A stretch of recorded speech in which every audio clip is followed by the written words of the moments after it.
নমস্কার।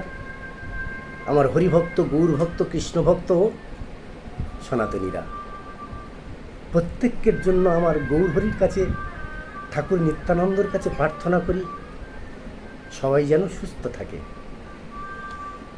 আজকের মূল বক্তব্য কি?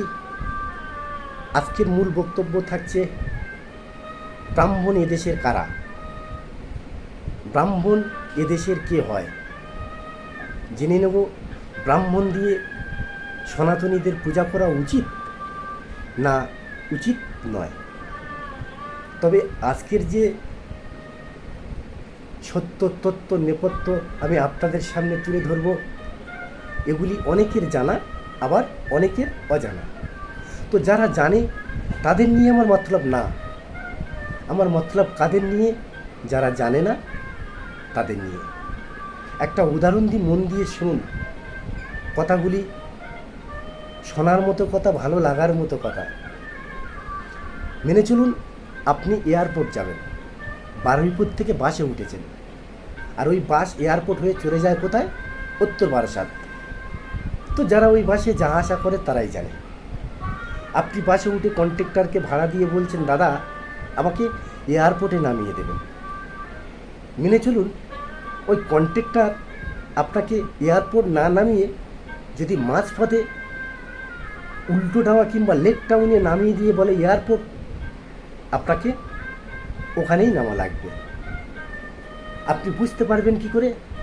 যখন কাউকে জিজ্ঞাসা করবেন তখন বুঝতে পারবেন এটা এয়ারপোর্ট না, এটা লেক টাউন। এবার আপনারাই বলতে পারেন, আপনি কথা আমাদের বলছেন কারণ কি, আমাদের শোনাচ্ছেন কারণ কি? কারণ হলো বর্তমান সমাজের মানুষের হাল ঠিক এই রকম হয়ে গেছে। এরা এয়ারপোর্ট না নেমে লেক টাউনে নেমে এরা এয়ারপোর্টে নামার চিন্তা ভাবনা করছে।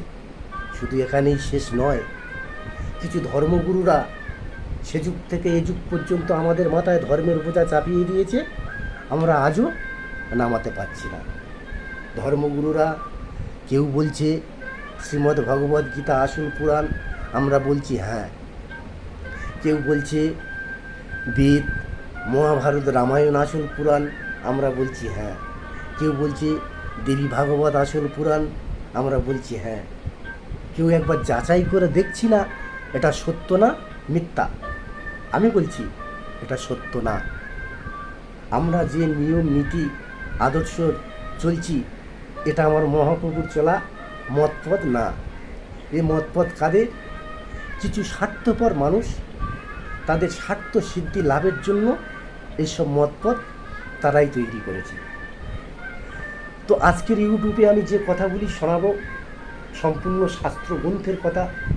এগুলো আমার বানানো কথা নয়, এগুলো সব শাস্ত্র গ্রন্থের কথা। চলুন মূল বক্তব্য ফিরে যাব। বক্তব্য কি?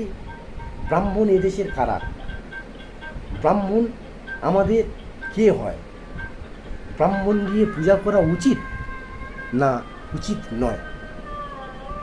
মন দিয়ে শুনুন।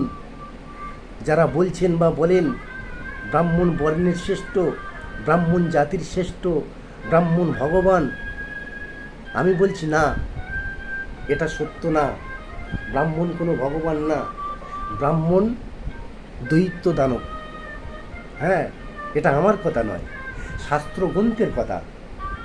পরিষ্কার উল্লেখ আছে, সত্য ত্রেতা দাপর যুগে রাক্ষসগণেরা কলিযুগে ব্রাহ্মণ হয়ে জন্ম নিয়েছে।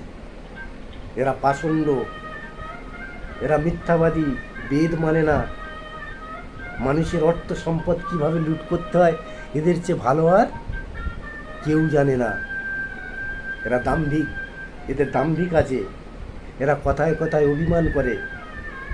এইবার প্রশ্ন আপনাদের কাছে, আপনারা যে এতদিন কাদের দিয়ে পূজা করাচ্ছেন বা বর্তমানে কাদের দিয়ে পূজা করাবেন? আপনাদের পূজা আপনারা নিজেরা করবেন না ওই রাক্ষস ব্রাহ্মণদের দিয়ে পূজা করাবেন? মতামত আপনাদের। আমি শুধু বলতে পারি মাত্র, আমার হরিচাঁদ ঠাকুর, গুরুচাঁদ ঠাকুর কী বলেছে, যে তোমার পূজা তুমি করো না। আজকে এই পর্যন্ত আমার হরিভক্ত, গৌরভক্ত, কৃষ্ণভক্ত, সনাতনীরা আপনারা যদি আমার সঙ্গে থাকেন, আমাকে সহযোগিতা করেন, আমি আরও সত্য তথ্য ইউটিউবের মাধ্যমে আপনাদের সামনে তুলে ধরব।